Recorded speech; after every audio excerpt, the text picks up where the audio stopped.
ملک میں کئی یونیورسٹیاں بھی بزنس ایڈمنسٹریشن کی ڈگریاں عطا کر رہی ہیں۔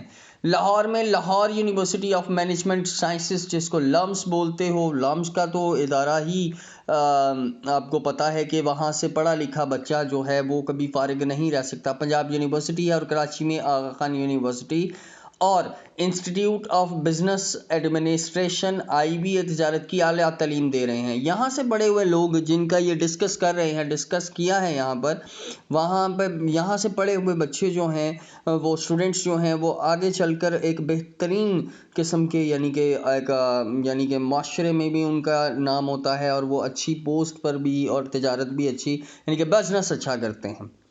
اس کے بعد نجی سطح پر دیگر ادارے بھی خدمات انجام دے رہے ہیں۔ اسی طرح کچھ انسٹیٹیوٹ ہیں جو پرائیویٹ ہیں، وہ بھی یہ ڈگریز پرووائڈ کر رہے ہیں، لیکن آپ دیکھیں نا کہ جن کا انہوں نے ڈسکس کیا ہے یہاں پر، ان کا کچھ علیحدہ ہی ایک جو سٹیٹس ہے وہ علیحدہ ہے۔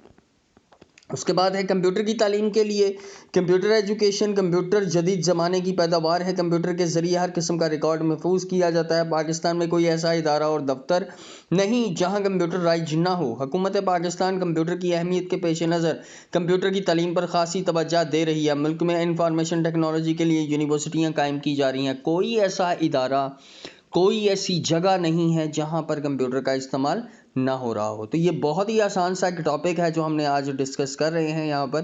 اس کے بعد ہے کچھ ایسی بھی ایجوکیشنز ہوتی ہیں جو ٹیچرز کے لیے ہے، تعلیم برائے اساتذہ کے لیے جب تک ٹریننگ اور تربیت کا بندوبست نہیں کیا جائے گا، وہ بچوں کی تربیت و تدریس کے قابل نہیں ہو سکتے۔ پاکستان میں اس مقصد کے لیے ایجوکیشن کالج اور یونیورسٹیاں قائم کی گئی ہیں جہاں پر ٹیچرز کو پروموٹ کیا جاتا ہے۔ ٹھیک ہو گیا بچوں؟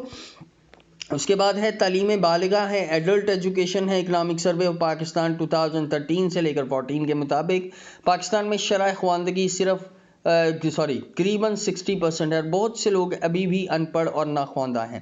حکومت پاکستان تعلیم بالغہ کی طرف خصوصی توجہ دے رہی ہے۔ اس مقصد کے لیے ملک بھر میں حکومتی اور غیر حکومتی ادارے یعنی کہ NGOs مل کر کام کر رہے ہیں۔ دیکھیں نا، ہمارے ہاں میں کچھ معاشرے میں یہ پایا جاتا ہے کہ تعلیم کے لیے ایک عمر ہے، تو تعلیم کے لیے کوئی عمر نہیں ہے بچوں۔ اگر آپ شادی شدہ بھی ہو گئے ہیں تو آپ کے لیے ایسا انسٹیٹیوٹ موجود ہونا چاہیے جہاں پر آپ اگر چاہیں تو پڑھ سکیں۔ ٹھیک ہو گیا بچے؟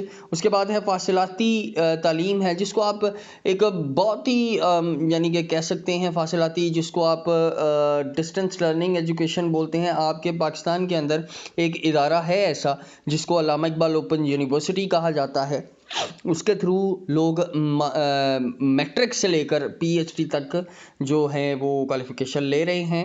یہ فاصلاتی اس لیے ہے کہ پاکستان میں جہاں پر بھی ہے اور پاکستان سے باہر بھی آئی تھنک سو، وہ ادھر سے ایڈمیشن بھیج کر اپنی تعلیم کو کنٹینیو کر سکتے ہیں، اور جب پیپر آتے ہیں تو طلبہ گھر بیٹھے بٹھائے میٹرک سے لے کر PhD تک کی ڈگریاں آسانی سے لے سکتے ہیں۔ یعنی کہ پیپرز تو دینے وہ جائیں گے، لیکن جو اس کی تیاری ہے وہ گھر بیٹھے آسان سے کر سکتے ہیں۔ اس کے بعد ہے صحت و جسمانی کی تعلیم ہے، جس میں ہیلتھ اینڈ فزیکل ایجوکیشن آ جاتی ہے۔ افراد کی صحت کو برقرار رکھنے اور طلبہ کو جسمانی طور پر چاق و چوبند رکھنے کے لیے صحت و جسمانی تعلیم کی اشد ضرورت ہے۔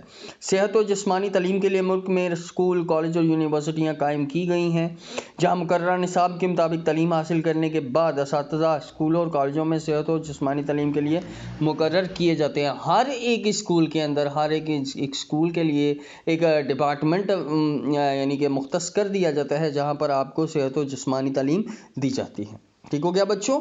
اس کے بعد ہے مخصوص افراد کی تعلیم جو اسپیشل ایجوکیشن ہے، ان کا بھی ایک طریقہ ہے۔ ان کو ٹرینڈ ایک ٹیچرز پڑھاتے ہیں، انہیں پہلے اس کی باقاعدہ ایک دی جاتی ہے، کیونکہ انہوں نے گونگے بہرے معذور لوگوں کو، جو پاگل ہیں بچوں کو، جو اسپیشل ایجوکیشن والے اسپیشل بچے ہیں، ان اسٹوڈنٹس ہیں، ان کو وہ تعلیم دے سکیں۔ پہلے انہیں ٹرینڈ کیا جاتا ہے، پھر جا کے وہ پھر ان کے قابل ہوتے ہیں کہ وہ وہاں پر کسی کو پڑھا سکے۔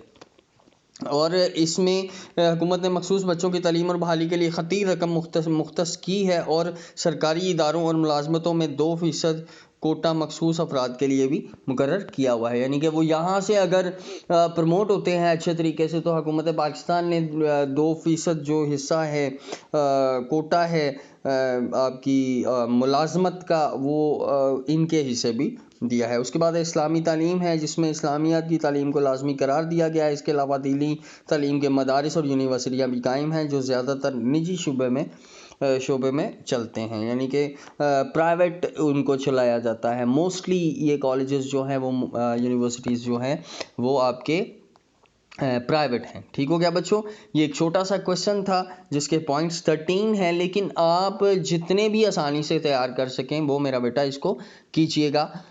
انشاءاللہ تعالیٰ زوم میٹنگ میں ڈسکس کریں گے۔ اپنا بہت سارا خیال رکھیے گا۔ اللہ حافظ۔